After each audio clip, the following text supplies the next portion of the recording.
Hi friends, இன்னைக்கு கொளிச்சாலை மீன் வச்சு மீன் குழம்பு எப்படி பண்ணலான்னு பார்க்கலாம் வாங்க. ஃபர்ஸ்ட் நம்ம எண்ணெய் ஊற்றிக்கலாம்.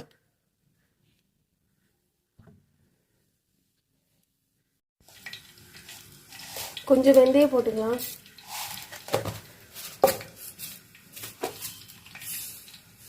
கொஞ்சம் கடுகு போட்டுக்கலாம்.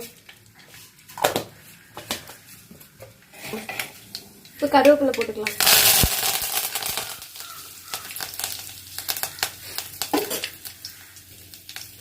அடுத்து நம்ம வெட்டி வச்சிருக்க சின்ன உள்ளி, பூண்டு, மிளகா எல்லாத்தையும் போட்டுக்கலாம்.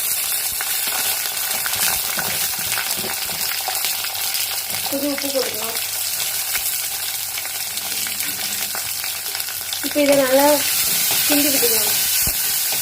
ஸ்டீல் பாத்திரத்துல மீன் குழம்பு வைக்கிறதோட இது மாதிரி மண் சட்டியில் வைக்காத தனி டேஸ்டாக இருக்கும் மீன் குழம்பு. இப்போ சின்ன உள்ளி நல்லா வெந்தாச்சு. இப்போ நம்ம வெட்டி வச்சுக்கிட்டு தக்காளி போடலாம். இப்போ தக்காளி நல்லா வெந்தாச்சு. இப்போ நம்ம புளி ஊற்றிக்கலாம். புளி ஊற்றிருக்கோம். தண்ணி கொதிச்சு வர்றது வரை வெயிட் பண்ணலாம். இப்போ நம்ம இதில் தேங்காய் அரைச்சி வச்சுருக்கோம். அரைச்சி வச்சு தேங்காய் இதில் ஊற்றிக்கலாம்.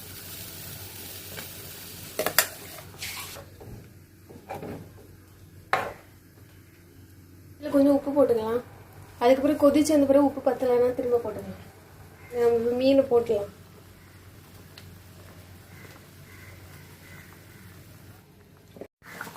மீன் குழம்பு ரெடி. இந்த வீடியோ பிடிச்சிருந்தா லைக் அண்ட் சப்ஸ்கிரைப் பண்ணி சப்போர்ட் பண்ணுங்க. பாய்.